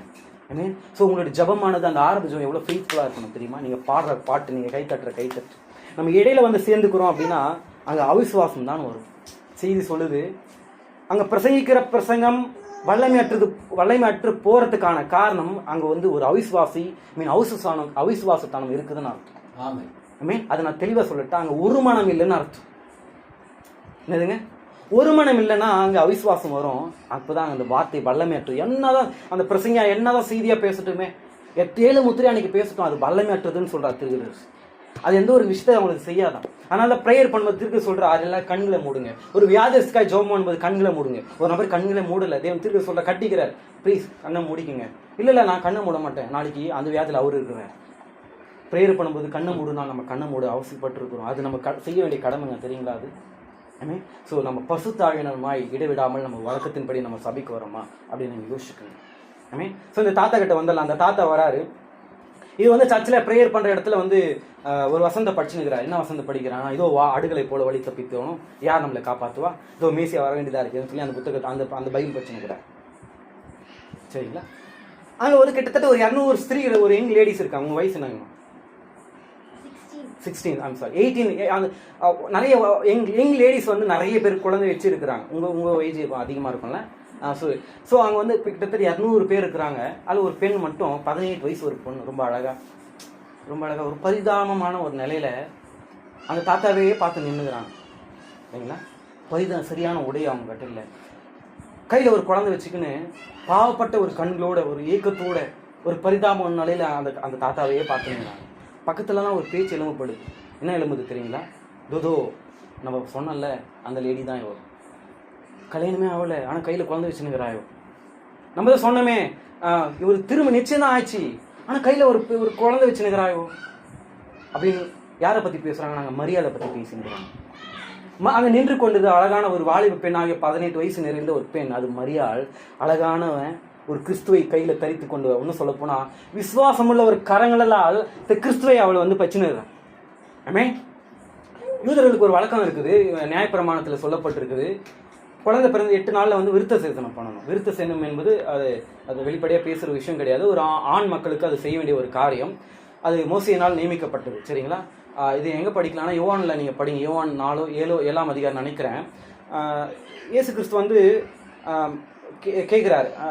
அங்கே இருந்த பரிசேயர்கள் யாரோ கேட்குறாங்க, ஓய்வு நாளை சுகப்படுத்துறியே, நீ சரியா, நீ பண்ணுற தப்பு தானே அப்படின்னு கேட்குறாரு. இயேசு கிறிஸ்து சொல்கிறாரு, 8 நாள் கழிச்சு இது விருத்த சேதனம் பண்ணணும். அது எந்த நாள் வந்தாலும் 8ஆவது நாள் செஞ்சே ஆகணும். 8ஆம் நாள் சண்டேவாக வந்துச்சுன்னா, அப்போ 8 நாளைக்கு முன்னாடி குழந்தை பிறந்துச்சுன்னா 8 நாள் சண்டேவாக வர சான்ஸ் இருக்குது. அப்போ 8ஆம் நாள் விருத்த சேதனம் செய்ய வேண்டியது கடமையாக இருக்குது. ஏன்னா நியாயப்பிரமாணம் இதை சொல்லுது. ஆனால் என்னன்னு சொல்லுது? அந்த வேலை எதுவும் செய்யக்கூடாதுன்னு சொல்லப்படுது. ஆனால் நீங்கள் விருத்த சேதனம் செய்கிறீங்களாப்பா, அந்த விஷயம் செய்கிறீங்களே, நீ வந்து ஒரு பகுதி மட்டும் தேவையில்லாத ஒரு சின்ன பாகத்தை மட்டும் தான் எடுத்து போடுற. ஆனால் நான் அந்த மனுஷனுடைய முழு பாகத்தை நான் எடுத்து போடுறேனே, நீ பண்றது சரியா நான் பண்றது சரியான்னு இயேசு கிறிஸ்து ஆமென், கேட்கிறார். ஆமென். அப்ப விருத்த சேதனம் வந்து ரொம்ப முக்கியமான ஒரு விஷயம். இன்னும் சொல்ல போனா அதை வெளிப்பட சொல்ல முடியாது, நீங்க புரிஞ்சுக்குங்க. மூசே காலத்துல தான் அந்த காரியம் வந்து தேவன் வந்து நியமாய் கொண்டு வரார். தேவன் வந்து சொல்றார், நீ போயிட்டு எகிப்துக்கு போயிட்டு போய் ஜனங்களை கூட்டுவாங்கன்னு சொல்லும்போது திடீர்னு வழியில மோசேவை தேவன் கொல்ல வந்தாராம். என்ன பண்ண வந்தாராம்? சாவடிக்கு வராது. எதனால் தெரியுங்களா? அவன் விருத்த சேதனம் அவன் பையனுக்கு பண்ணாம இருந்தார். அவன் பையனுக்கு அவன் பண்ணாம இருந்த உடனே சிப்போரால் தான் அங்கிள் அவருடைய மனைவி பேரு. அவங்க ஒய்ஃப் என்ன பண்றாங்க, தான் மகனுடைய மகனுக்கு விருத்த செய்து போடும்போது தேவன் அங்கே காட்சியில் அவனை கொல்லாம போயிடுறான். ஸோ விருத்த சேதனம் ரொம்ப முக்கியமான ஒரு பகுதி ஒரு இஸ்ரவேலனுக்கு. ஒரு ஆபிரகாம் சந்தைக்கு, திரும்ப சொல்லுகிறேன், ஒரு ஆபிரகாம் ரத்த சம்பந்தப்பட்ட உறவுக்கு விருத்த சேதனம் ஒரு அடையாளம். நம்ம ஆபிரகாம் சந்ததியை விசுவாசிக்கிறோமா? நீங்க விசுவாசிக்கிறீங்களா? விசுவாசிக்கல நீங்க? நாங்கள் ஸ்பிரிச்சுவல் ஆபிரகாம் சந்ததியா இருக்கிறோம். அப்ப நமக்கு என்ன தேவையா இருக்குதுங்க? சத்தமா சொல்லுங்க. விருத்த சேதனம் அவசியமா இருக்குது. இப்ப நம்ம வந்து பிசிக்கலான விஷயத்த செய்ய முடியாது, அந்த காரியத்தை நம்ம இப்ப செய்ய முடியாது. நம்ம வந்து ஸ்பிரிச்சுவலாக செய்யணும். ஏன்னா நம்மளுடைய இருதயத்தின் அவிசுவாசமான பாகத்தை, தேவையில்லாத பாகத்தை நீங்க எட்டி எறிந்தாதான் தேவன் நாங்கள் வந்து உங்களால் வாசம் செய்ய முடியும். இந்த விருத்த இயேசு கிறிஸ்துக்கு விருத்த சேதனம் செய்ய, அந்த மனுஷனுக்கு விருத்த சேதனம் செய்ய அந்த 18 வயசு நிறைந்த அது ஒரு அழகான ஒரு லேடி அவ கையில குழந்தை வச்சுன்னுக்கிறான். திருப்பி சொல்றார், உங்களுக்கு தேவனுடைய தன்மையை நான் உனக்கு சொல்ல விரும்புறேன். நீங்க ஒரு அழகான பூல பாருங்க, செடிகள்லாம் பாருங்க, மரத்தை பாருங்க, ரொம்ப அழகா வச்சிருப்பார் தேவன். என்னதுங்க வச்சிருப்பார்? ரொம்ப அழகா வச்சிருப்பார். சீடு எதனால் உருவாகுதுன்னா, சீடு இருக்கும், அதுக்கு மேல வந்து ஒரு கவர் இருக்கும். அது என்ன கவர்னா ஃப்ரூட். அதுக்கு பேர் தான் ஃப்ரூட்னு சொல்லுவாங்க. அந்த ஃப்ரூட் எதுக்காகுதுன்னா, பறவை பட்சினா அதை கவர்ந்து அதை சாப்பிட்டு அது குறுக்க அந்த சீடை எடுத்துன்னு போய் எங்காச்சும் கழிவுலா வெளியே போடும் போது அங்கே ஒரு மரம் வரணும். ஸோ இப்படி அப்போ பூவை பார்த்தீங்கன்னா அது அழகாக உடுத்தி இருக்கிறார் தேவன். என்ன பண்ணியிருக்கிறாரு தேவன்? அது போர்வை போத்துக்கிறான். பார்க்க அழகா இருக்குதா? ஏன் தெரியுமா அது பார்க்க அழகா இருக்குது? அதை சுற்றி வண்டுகள் வரணும். இதோட அழகு வண்டுகளை கவரணும். வண்டு வந்து அதில் இருக்கிற தேனை எடுத்துட்டு போய் கூட்டை சேர்த்துக்கிட்டு, இல்லைன்னா அதில் இருக்கிற அந்த ஒரு ஆண் தன்மையை எடுத்துட்டு போய் ஒரு பெண் பூக்கிட்ட கொடுத்து அது வளர்ச்சி அடைக்கணும். இதுதான் அவருடைய செயல். இவ்வளோ அழகா சிருஷ்டித்த தேவன் அந்த மரியாதை கடத்துல ஒரு நல்ல துணி இல்லாம அவர் கையில் வச்சிருந்தாங்க. தேவன் இவ்வளோ அழகாய் சிருஷ்டித்த மகா சர்வ சிருஷ்டி கத்த அந்த குழந்தை போத்திக்கிற அளவுக்கு, கிறிஸ்துவை போத்துகிற அளவுக்கு கூட ஒரு நல்ல துணி இல்லாமல் ஒரு கந்த துணியை தேவன் அந்த மரியாதை கையில் வச்சிருந்தாங்க, நின்றுட்டு இருக்காங்க. அவ்வளோ ஏழ்மையா தேவன் வந்து பிறந்தார். ஸோ இந்த சிமியோனே பார்த்து நின்றுக்கிறாரு. இப்போ உடனே பசுத்தாவின் சிமியை கிட்ட சொல்றாரு, ஏஞ்சிக்கோ. என்ன சொல்றாரு? ஏஞ்சிக்க. உடனே ஏஞ்சி நிற்கிறார். இது கூட சொல்லணுமா? நாம இது கூட சொல்லணும். ஏஞ்சி நின்றுக்கிற நடக்கிற டர்ன் பண்றாரு. உடனே கேட்கிற, ஆண்டவரே எங்க போனோம்? அதெல்லாம் கேட்காத, நான் சொல்றது நீ சார். பசுத்தாவியன் சொல்வது நீங்கள் அவ்வாறே கீழ்ப்படி வேண்டியதா அவசியமா இருக்குன்னு சொல்லி சொல்றாரு. ஆண்டவரே எதுக்கு நீங்க இதை சொன்ன? எதுக்கு நீங்க செஞ்ச? நான் நீங்க ஜோம் பண்ணிட்டு போனேன். நீ நாள் நல்லபடியா நான் கேட்டு போனா நீ வந்து என்னை வந்து அழ வச்சு நிற்கிறேன். நீங்க சாயந்தரம் எனக்கு எதுவுமே நடக்கலையே, நல்லா 100 மார்க் எடுக்கணும், நான் வந்து ஜோம் பண்ணிட்டு அந்த தேவனுக்கு எல்லாமே கரெக்டாக செஞ்சு போனேன். ஆனால் எனக்கு வந்து 85 மார்க் தான் வந்துக்குது. ஏன் வந்துக்குது? அப்போ நீ என் ஜபத்தை கேட்கலையா? என் ஜபத்தை நீ கேட்கலையா அப்படின்னு நம்ம சொல்ல முடியுமா? கிடையாது. பசுத்தாவியனும் சொல்லுவதை அவ்வாறு செய்யுங்கள். அது ஒரு விஷயத்தை உங்களுக்கு காட்டும். விசுவாசிக்கிறீர்களா? அப்போ சிமியோன் எழுறார், நிற்கிறார். பசுத்தாவி சொல்றார், நட, இந்த பக்கம் டர்ன் பண்ணு. நேராக போயிட்டு அந்த 200 பேர் இருக்கிற ஸ்திரீல இந்த ஸ்திரீ பக்கத்து கண்ணு முன்னாடி போய் நிற்கிறார் இவன். ஆமென். உடனே அந்த அந்த அந்த அந்த பிள்ளைய வாங்கிறதுக்கு முன்னாடி ஒரு விஷயத்த சொல்றேன்.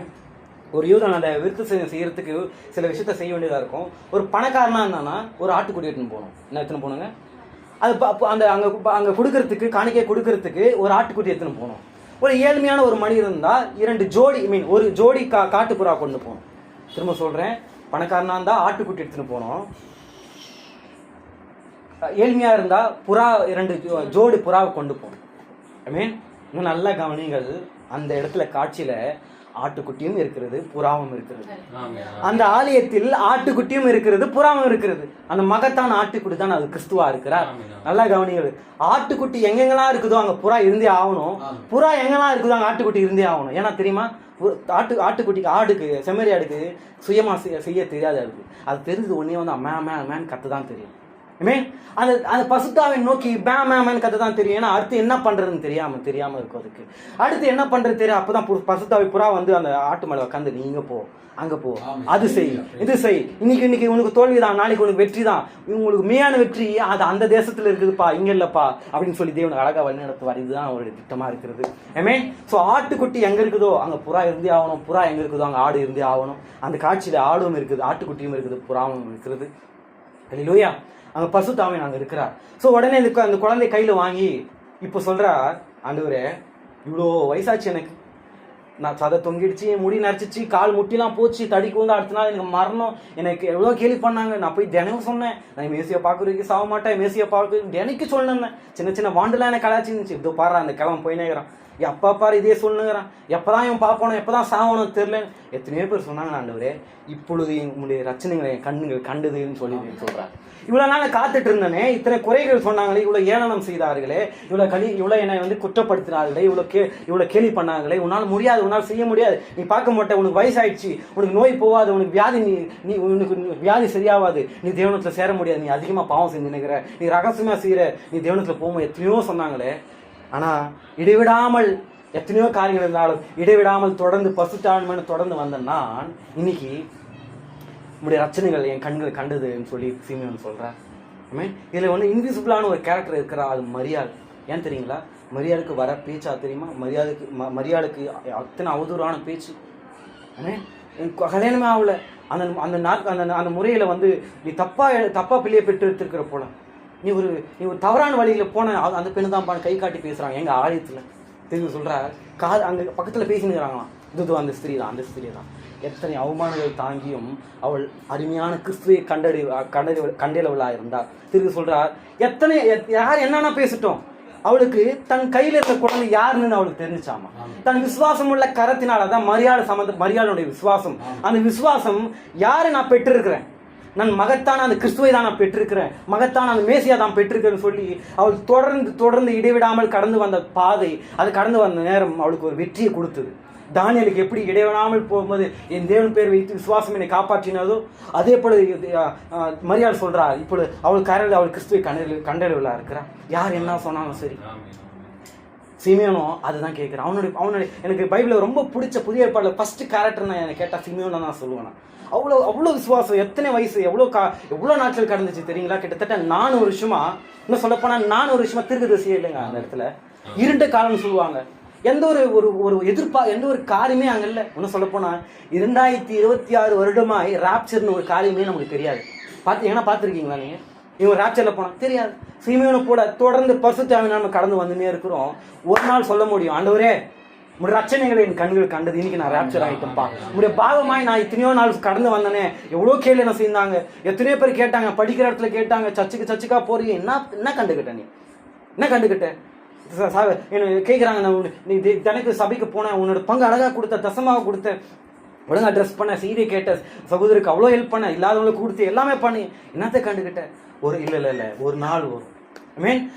நீங்கள் தேவன் பேர் வைத்து விசுவாசம், அது தேவனையே அங்கே கொண்டு வந்திருக்கும். அரசாட்சி நம்ம எங்கேயோ வானத்துல எங்கேயோ மார்ஸ் கிரகத்திலேயோ வெள்ளி கிரகத்திலேயோ செய்ய போறது கிடையாது. நம்ம இந்த பூமியில தான் செய்ய போறோம். அப்பதான் சொல்லுவாங்க, குத்தினவர்கள் அவளை காண்பார்களாம். எப்ப தெரியுங்களா? அது கிறிஸ்துவர கூட நிறைய பேர் வராங்க. அப்ப இவ்வளவு குத்தினவர்கள் எல்லாம் அவரை கண்ணாங்க. யாரு திரும்ப குத்துனாங்க தெரியுங்களா? அவங்க உங்களை என்ன தான் குத்துனாங்க, மனவாட்டி தான் குத்துனாங்க. எப்படி மனவாட்டி குத்துனாங்க? வெளிப்படுத்தல் 1ஆம் அதிகாரத்தில் நிற்பது அது ஒரு மனவாட்டி. கிறிஸ்துவ இன்னும் ரொம்ப உள்ள போல கிறிஸ்துவ இருக்கிறார், கிறிஸ்துவும் அவரோட மனவாட்டி 3 தான். வசனம் அதிகாரம் சொல்லுது, இது முதல் நீ தாயின் தகப்பனை பிரிட்டு ஒரு இரவு என்ன பண்ணுவீங்களா? ஒன்னா இருப்பீங்க, ஒரே மாம்சமா இருப்பீங்கன்னு சொல்லுது. இயேசு கிறிஸ்துக்கு இருக்கிற மாம்சம் என்ன தெரியுங்களா?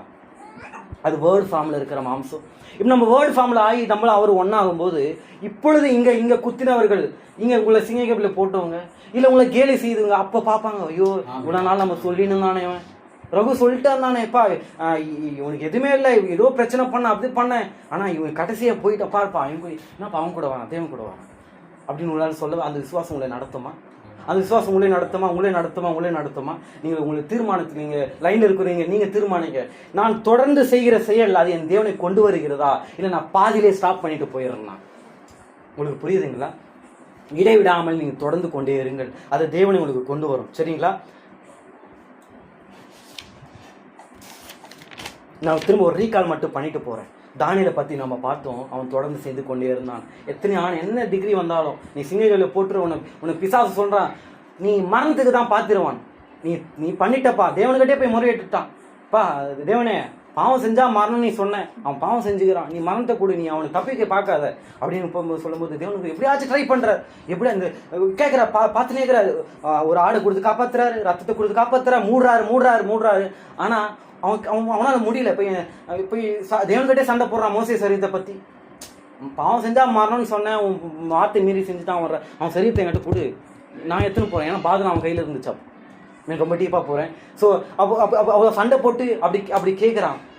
ஆனால் தேவன் என்ன பண்ணாருன்னா, நீ அவர் மேல் வைத்து விசுவாசத்தை அவரே மரணத்தை எடுத்துக்கினார். ஐ மீன் சிமியோன் இடைவிடாமல் தொடர்ந்து கொண்டு அவர் மேல் வைத்த விசுவாசம் அது அவனோட ரட்சணை கண்களால் காண தேவன் உதவி செய்தார். மரியாதை எத்தனையோ பேச்சுகள் அவள் வந்தாலும் அது கிறிஸ்துவை கர்ப்பந்தரிக்க, இன்னும் சொல்லப்போனால் எத்தனையோ பேர் வாஞ்சியா இருந்தாங்க. என் வயிற்றுல பிறக்க மாட்டாரா கிறிஸ்து, என் வயிற்று. ஏன்னா இது முதல் பாக்கியவதி. எது முதலுங்க? இது வரைக்கும் மரியாதை ரொம்ப கடவுளா கும்பிட்றாங்க. தெரியுங்களா? யார் கும்பிட்றா கடவுளா? அந்த அந்த ஸ்தாபனத்தின் பேர் என்ன? மேரி. அதுதான் ரோமன் கேத்தலிக். சரிங்களா? தாயா தெய்வமாக கொண்டுடுறாங்க. ஏன் தெரியுங்களா? ஏன்னா என்னோட ஃப்ரெண்டை, என்னுடைய தோழியை கேட்டேன். நான் அவங்களுக்கு செய்தி எப்படியாச்சும் பேசினா ட்ரை பண்ணி கேட்கும்போது, ஏன் என்ன ஷபி இப்படி கேட்குற, மீன்ஸ் அவங்க பேர் அது கேட்கும்போது, இல்லை அவங்க தானே தெய்வத்தையே பற்றி எடுக்கிறாங்க. அப்போ தெய்வம் தானே, தெய்வத்தையே பெற்றெடுக்கிறாங்க, தெய்வம் தானே. கிடையாது. அப்படி இல்லை. தெய்வம் தெரிந்து கொண்ட ஒரு பாத்திரம் மட்டும்தான். ஸோ எத்தனை அவமானங்கள், எத்தனை கேள்விகள், எத்தனை பேச்சுகள், யார் என்ன வேணா பேசட்டும், நீங்கள் தானியல் போர் ஒரு முடிவு எடுங்க. எத்தனை வேணா நான் ஜெபிக்கிறேன், அதை நான் தொடர்ந்து செய்ய வேண்டுகிறேன். எனக்கு நீ உதவி செய்யுங்க. என்ன என்னால் செய்ய முடியல, நான் ஜோம் பண்ணுறேன், நீ தோத்து போடுறேன். ஏன்னா என் சொந்த முயற்சி, நான் இன்னைக்கு வேலை செய்ய போயிட்டு 1000 ரூபா சம்பாதிக்க நான் ட்ரை பண்ணுறேன்னு எனக்கு கிடைக்கல.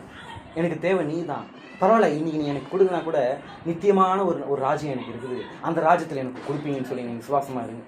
ஐ மீன் சீனியர் போல உங்களுக்கு வயசாயிடுச்சுன்னு நினைக்காதீங்க. ஐயோ எனக்கு நோய் இருக்குது, என்னால் சர்ச்சுக்கு வர முடியல, என்னால் இவங்க எத்தனை பேர் கேண்டில் பண்ணுறாங்க, எனக்கு கேட்குறாங்க, எனக்கு இவ்வளோதான் வயசாயிடுச்சு. நம்ம சபைக்கு ஒரு தாத்தா வருவார் தெரியுங்களா, அவர் குடிச்சு நான் அதிகமாக யோசிப்பேன். எனக்கு அந்த மாதிரி நிறைய விஷயத்தை அட்மையர் பண்ணுற விஷயம் எனக்கு ரொம்ப பிடிக்கும். ஒரு நபர் உங்களை பார்த்தீங்கன்னா நீங்கள் பண்ணுற விஷயத்த நோட் பண்ணியே இருப்பேன். இவங்க இது பண்ணாங்க, இது பேசினாங்க, அந்த மாதிரி எல்லாருமே பண்ணுறதா மாதிரி கொஞ்சம் அதிகமாக பண்ணுவேன். அந்த மாதிரி தாத்தா பார்த்து யோசனையே இருப்பேன், என்னடா இவர் இந்த வயசில் வராரு. அவர் பஸ்ஸில் தான் வந்திருப்பார். எப்படி கண்டிப்பாக பஸ்ஸில் தான் நாங்கள் வராரு அவர் கண்டிப்பாக பஸ்ஸு நான் ஏறத்துக்கு எனக்கு கொஞ்சம் கஷ்டமாக இருக்குது. அந்த படியில் அவர் ஏறி வர காசு கொடுத்து 12 ரூபா 17 ரூபா கொடுத்து வர. ஐ மீன் ஸோ அத்தனை வயசானவங்களுக்கு இன்னும் நான் செய்திக்கு புதுசில் ஒரு வயசான ஒரு நபர் பார்த்தீங்கன்னா ஒரு பாட்டி, அவங்களுக்கு என்னென்ன புரியல, அவங்களுக்கு லாங்குவேஜே புரியல. ஆனால் ஞானஸ்தானம் எடுத்துட்டாங்க. எனக்கு ரொம்ப கேள்வி கேட்டேன், எதுக்கு இவங்க சர்ச்சுக்கு வரணும், என்னதான் பண்ண போகிறாங்க, நம்ம இதெல்லாம் படித்தாதான் நம்ம இது பண்ணணும் அப்படின்னு எனக்கு கேள்வி வந்துச்சு. ஆனால் அவங்க ஒரு நாள் மறிச்சிட்டாங்க.